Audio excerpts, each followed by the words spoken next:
We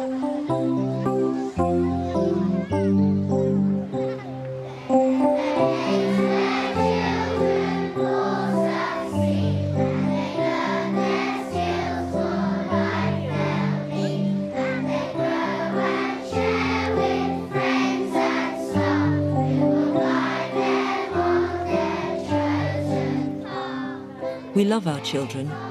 We nurture them, we teach them, and we cherish them. We watch them grow and develop as they experience life's challenges at school and at home.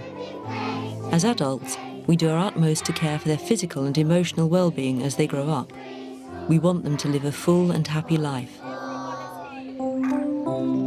But around 1 in 10 young children experience mental health problems. They have emotional and behavioural difficulties, such as anger, violence and aggression, that interfere with their ability to cope with life's ups and downs. This film is the story of Daryl, an 11-year-old schoolboy who has been experiencing difficulties in his young life. It's also the story of his family and the people who are trying to help him. Do you want to try and talk to me? Have you got something that you need to say to me? Can I interrupt just a moment? A really easy way of thinking about how we feel sometimes is to show me, all right? So where was the feeling in your body? Where was it in your... In the heart. In your heart? Was your heart pounding? Yeah. Yeah. Okay. It's generally accepted that the sooner children like Daryl can get the help they need, the better. Teachers are very much on the front line of spotting when children are experiencing emotional difficulties in the classroom. 25. Is that the answer? Yeah. Put your hand where you think that's the answer that we're looking for. Since I've started teaching here, almost from the instant I walked into the school, I always had children who were on the brim of being statemented or had some kind of special need, and often there are over, 5 or 6 children who've got very specific needs in your classroom.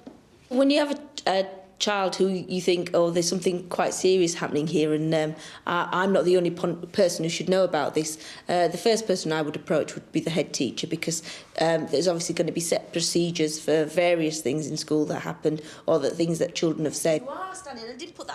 The teachers are very good at identifying those children. We put in those strategies, and if we feel that we can't meet those needs of the children, I think it's really, really important that school acts very quickly, because I think with a child who has an emotional need or is unhappy or whatever, or is feeling very vulnerable, that actually time is of the essence. In response to the growing numbers of primary school children being referred to their mental health services, the London Borough of Barnet set up a groundbreaking health and education initiative to try and tackle the issue.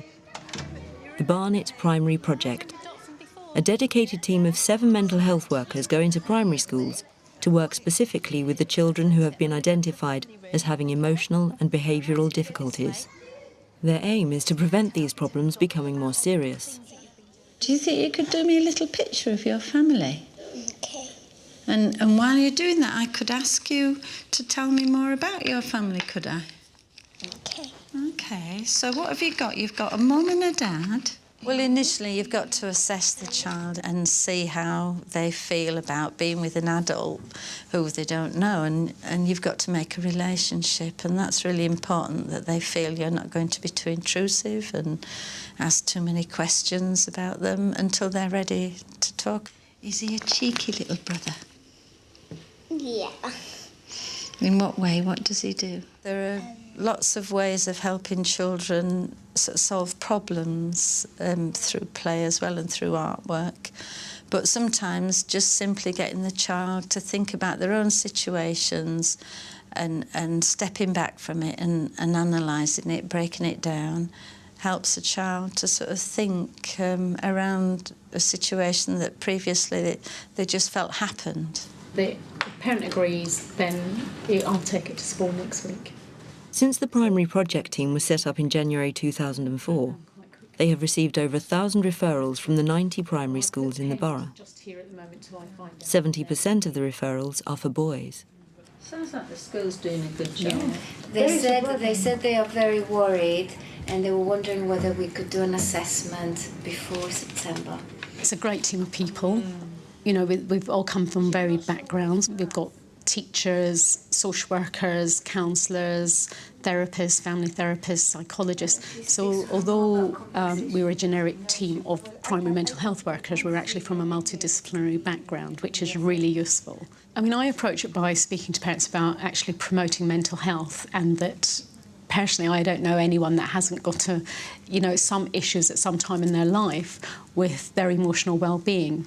So I promote it, like that. It's about promoting a child's mental health and promoting their well-being, and that if we can have intervention early, then hopefully that will stop some of the issues when children get older.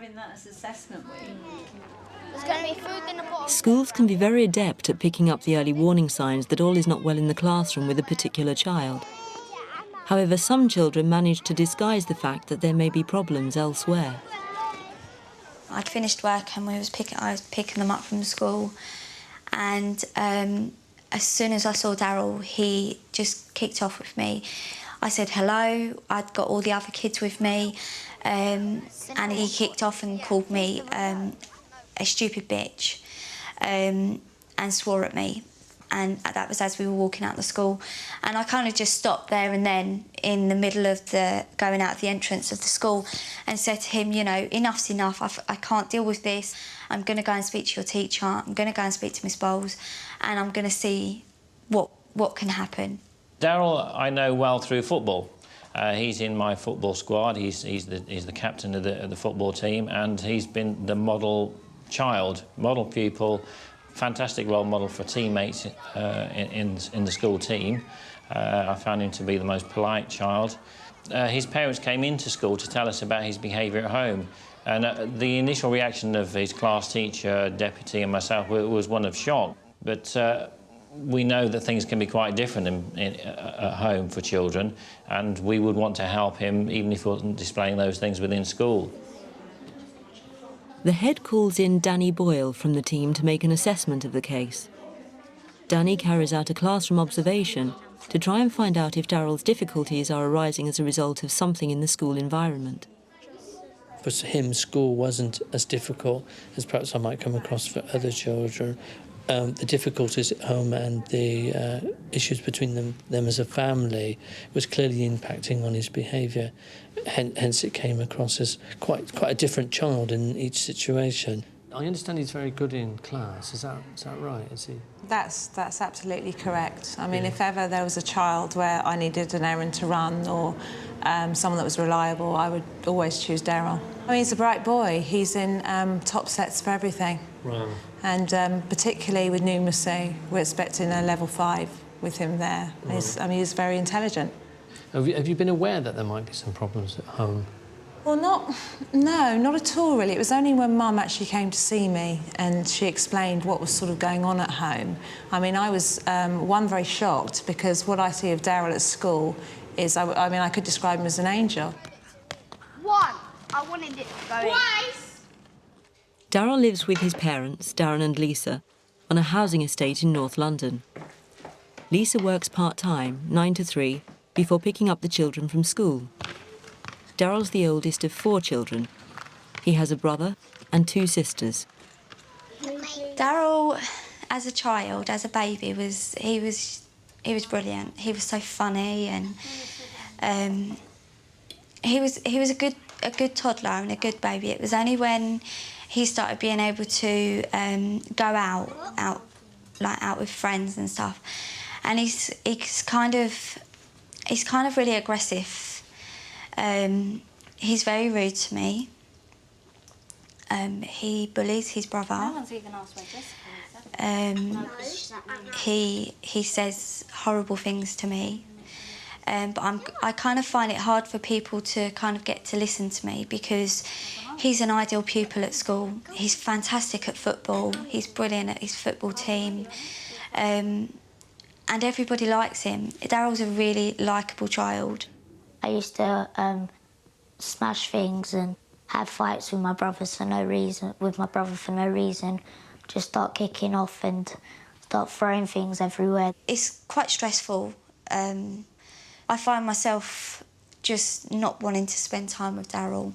I kind of would, if Daryl walks in a room and all the other children are in bed, if Daryl walks into a room, I'll kind of walk out of the room so that I don't have to have that confrontation with him, because I kind of find myself being a child and him kind of becoming the adult, because you kind of get scared to say things to Daryl because in case he kicks off.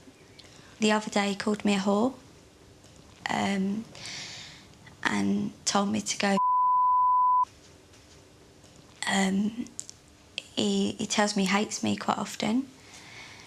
He wishes that I weren't his mum, that he wants to go into foster care.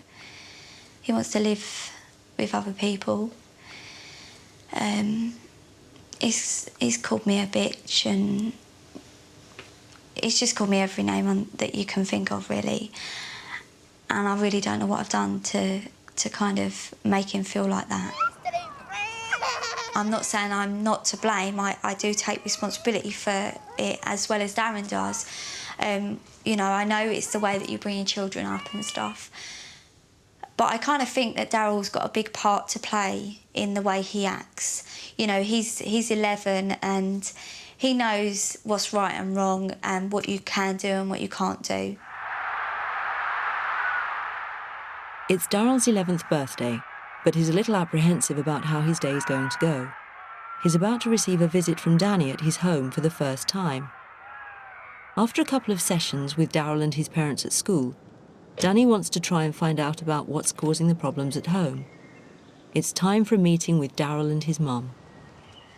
I went along with the idea that I wanted to aid and assist communication between them as a family, and saw problems of communication as being the most significant factor. And it wasn't to blame or criticise the family.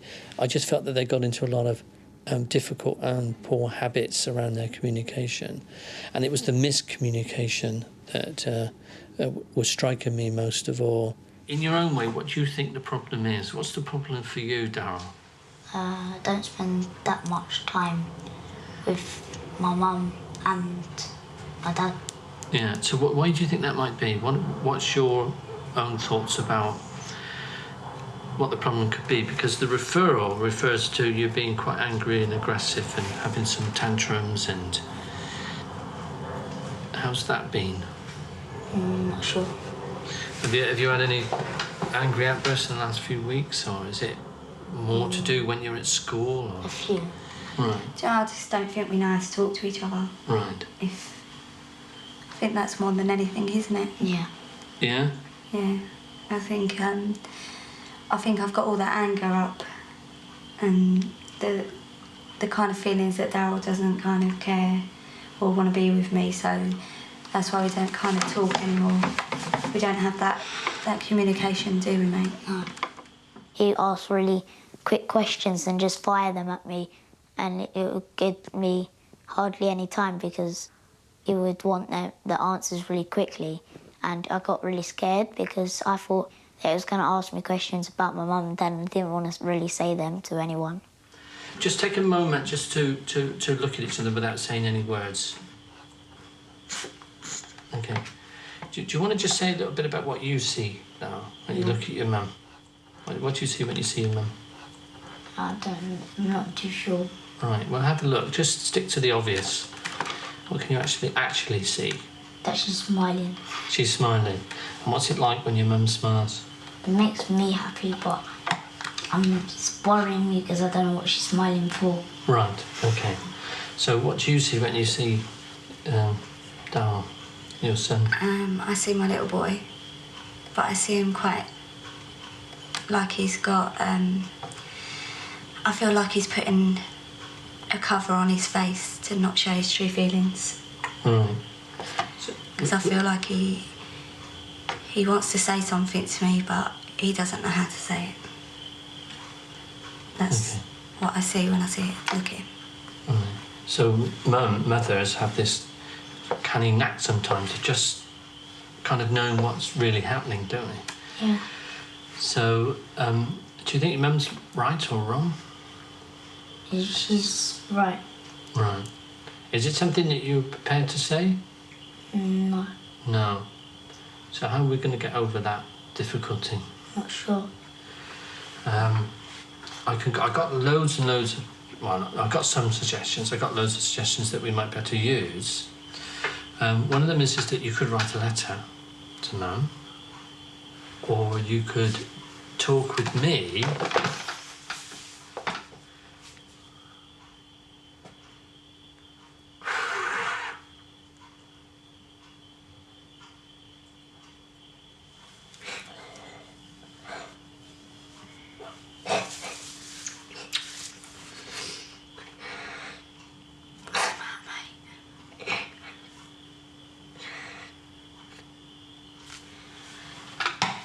Can't you tell me what's the matter?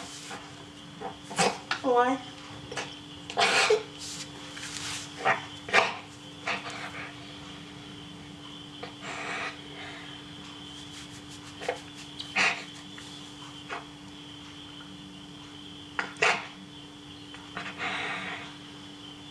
It's horrible not knowing you can't talk to me. Yeah. I imagine it must be. I don't even know why. So what we've got to try and do is support each other to get over that hurdle. And I really want Daryl to get over that hurdle. The meeting with Danny was kind of a shock because Daryl kind of broke down and cried, which he's never done before. Daryl never says sorry. Daryl never kind of cries and hugs me, and in that meeting Daryl flew himself at me and hugged me and cried, and it made me cry because I've never seen that before, you know. He's my little boy, he's my first child, you know, and I hate the fact that there's something that is bothering him and I can't deal with it. My job is to keep thinking. If I've stopped thinking, it starts to break down. What I'm actually experiencing for myself is pretty much the same as what everybody else was experiencing, I imagine, which was a mixture of surprise, uncertainty about how to progress, while at the same time I'm thinking, well, we need to move through with this conversation. We need to be able to make that contact, be able to allow Mother and Daryl to get the things said that they need to get said with support and understanding. I was really upset because I couldn't get out what I wanted to actually say because I didn't want to tell Danny about it. I just wanted to keep it in my mind and tell someone that I was really close to. Can you look at me? Come on. Do you know, I love you so much, Daryl, and I really need you to just tell me what is wrong so I can help you. Because we can do this together. Go on. Why? I'm scared. You're scared of what? What are you scared of? Tell me. No. Tell me what's wrong. Daryl. No. He obviously does have something that he needs to say, but doesn't know how to say it. And I just want to know. I just wanted to say to him, you know, just tell me. I just wanted to shake him, to be honest with you, and just say, look, please, just tell me what it is. I can't help unless you tell me what it is. Daryl, would you be willing to try just to find another way of saying what you need to say? Okay. Because what I feel might happen is that you get to this point and then something can't be talked about or something can't be expressed about, and we might never. So now's the opportunity. I think in this case, we've got some clear difficulties in the family communication and relationship. I think if I wasn't intervening at this time, I think the family may be moving towards a family breakdown of some sort. I think at that point, then Daryl's behaviour at school might become much, much more difficult.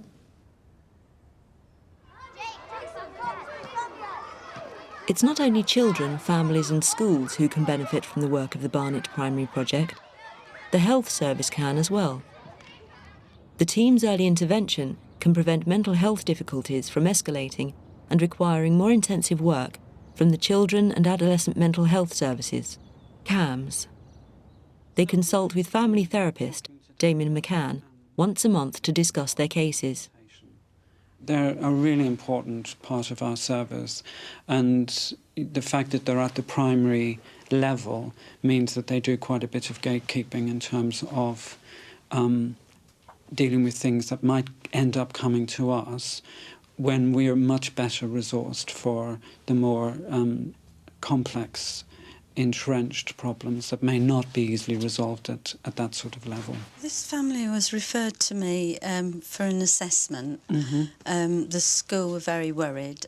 We have systems in place that allow us to consult with other professionals who can all help us reflect on what we're doing and give us ideas with families when you get stuck, and also to help you express how the families and their situations are making you feel. And that allows you to then go back and carry on working with the family. I mean, we all need to get rid of our feelings just as the children do.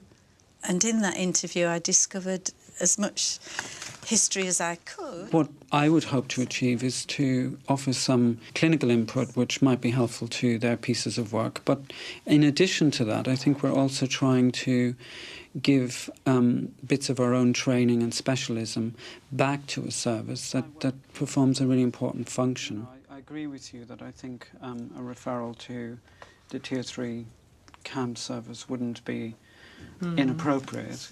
They sit at the interface of the school, the home and the mental health services. I think they've really enabled the schools and the families to think more clearly about which children might need early identification and to be picked up as quickly as possible.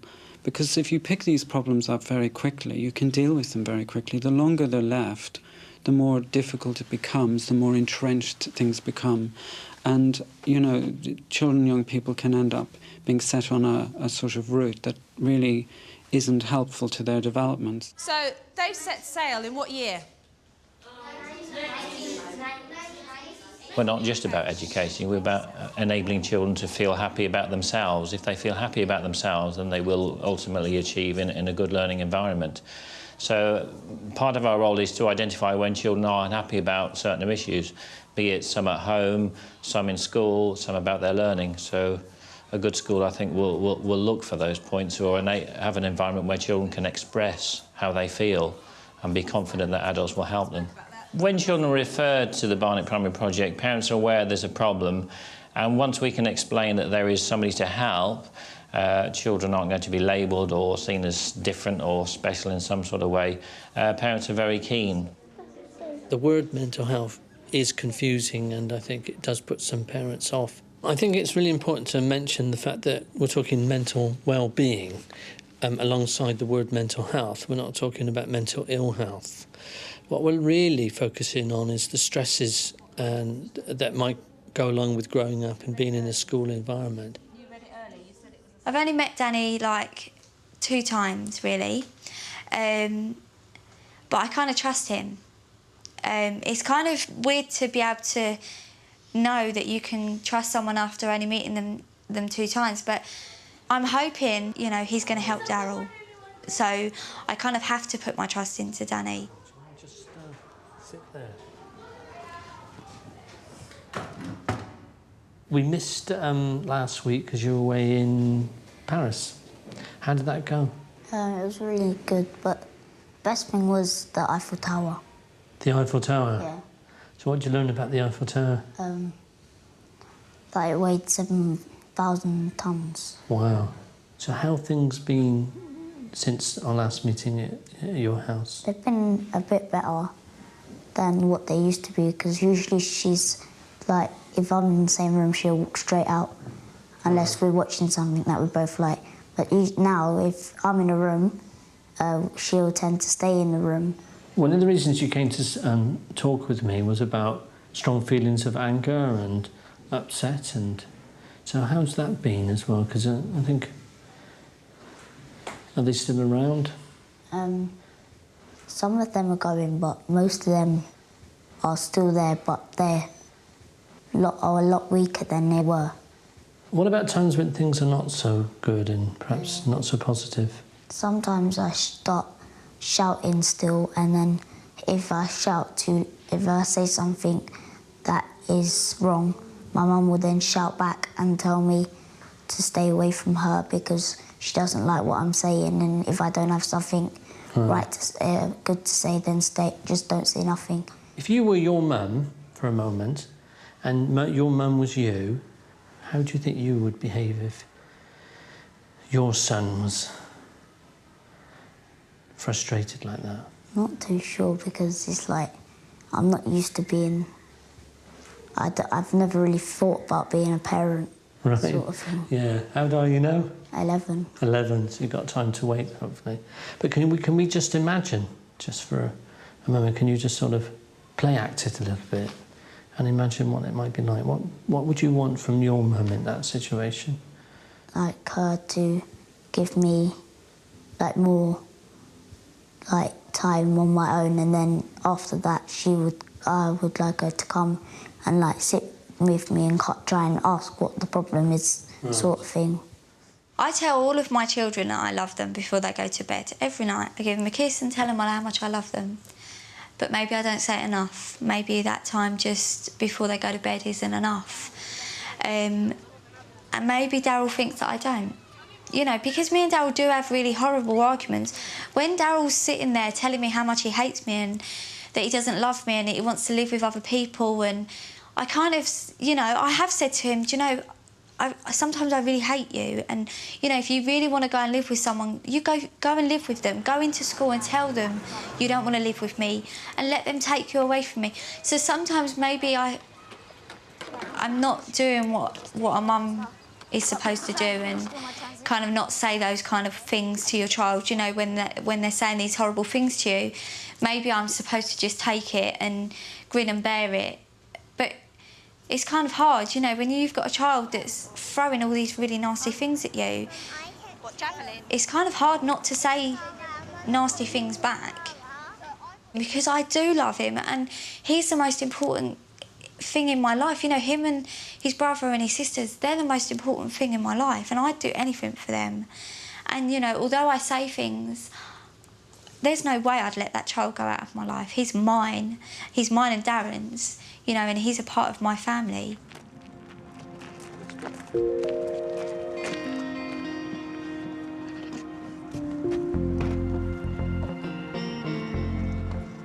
In fishing, I like it because you have to be patient, and it's like me and my dad is father and son time. Can you do it for me then?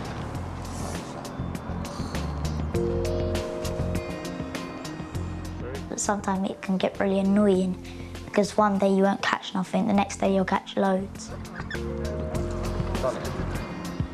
It's quite fun because it's just, if we get bored, we start like just talking about anything, like really random. Sometimes we just sit there, and then when the alarm goes or something, one of us would just jump up, and then sometimes we jump up at the same time, and then we're like, oh, who wants to take it, me or you? And then I let him, because he's got stronger arms, because he's fished for ages, he knows everything about it. Everyone's pulling together to try and resolve the issues surrounding Daryl's behaviour. Danny has arranged a session involving Daryl's parents, Lisa and Darren, but someone is reluctant to take part. Daryl, if you want to join us at any point, that's okay, and we can hear you, so you can interrupt us if you need be. But what I'd like you to do is just take some self-responsibility for how you think and feel, because I think that's really important, because I'm not quite sure how you're hearing the information from your parents, yeah? Is that okay? Yeah. All right. I think for the parents, they just need some support about their communication as well, and to aid their communication and get again more of their emotional language, I think, is being misheard or misunderstood in the relationship to their children, and it's in that area I think that the whole family needs some further support, really.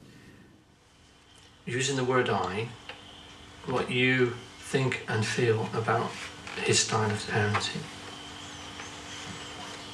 Okay, I feel that your parenting is kind of too soft. I don't feel that you're strict enough. And I want you to just sometimes take control of the situation. I feel irritated. I feel like I'm alone. I feel like I might as well just not have you there.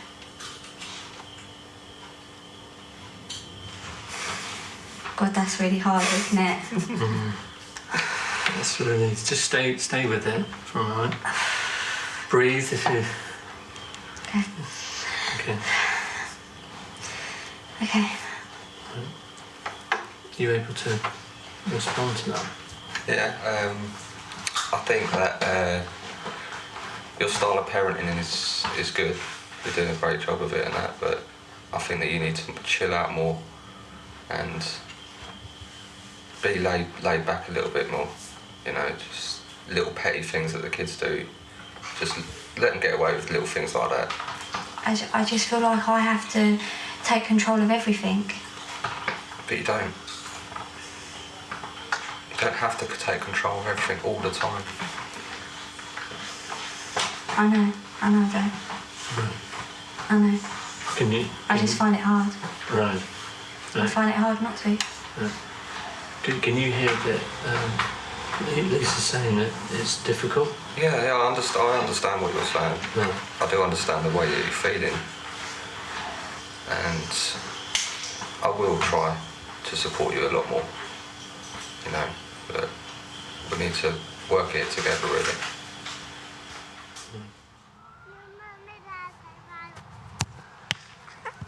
Schools tend to work better with the behavioural difficulties once they know what the problems are. So in that respect, the primary mental health worker is feeding back to school the progress of the case and how it's going, while at the same time perhaps making recommendations to the school. Danny's very good at being able to, through his discussions with staff or with the senior manager, open the teacher's eyes a little bit more to the child. His professional way is useful and helpful to a teacher or a teaching assistant. We can see things in a different way to how it is in the classroom or the school environment, purely because he's that little bit more knowledgeable.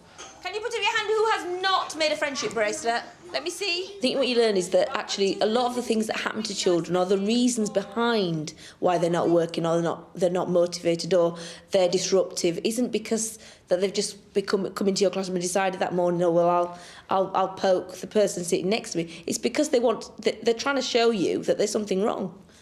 And it's up to teachers to actually pick up on those sort of small messages that children are giving you that are saying, well, hang on a minute, not everything's happy with me. Been quite frustrated. Back at school, Danny and Daryl have some unfinished business to resolve. Explain to me a little bit more about how you feel when you're bored. What is it like with your mum at that time? It's like I get really angry because I don't have nothing to do, and I get frustrated and start gripping my fists. Yeah, you're doing that now. Yeah, and yeah. So hold your fists like that for a moment for me and just sort of, what's it, and then let go. What's that like? It feels really funny because when I grip it, it makes me go strong inside. My stomach starts to rumble when I get the angrier than I'm supposed to, because it's like really frustrating. I don't really think what I'm going to do, and as soon as something comes into my head, I'll do it. Right, so you just sort of do it really, really quickly. Okay, so what we need to be able to do with this is sort of help you understand a little bit about what be happening inside you.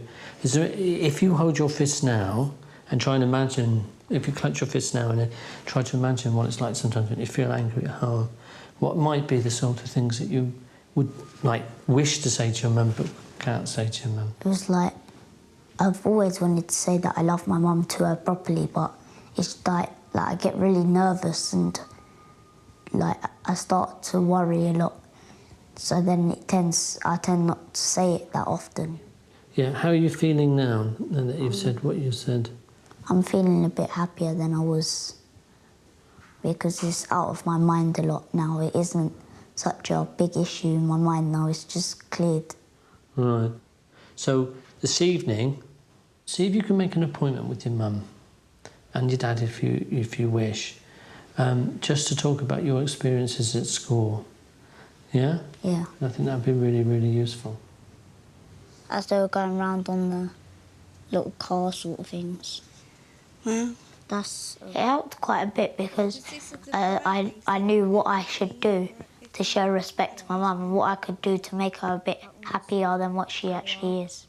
Is that the Princess Castle? Yeah. So what, do you have to go through that castle to get in there?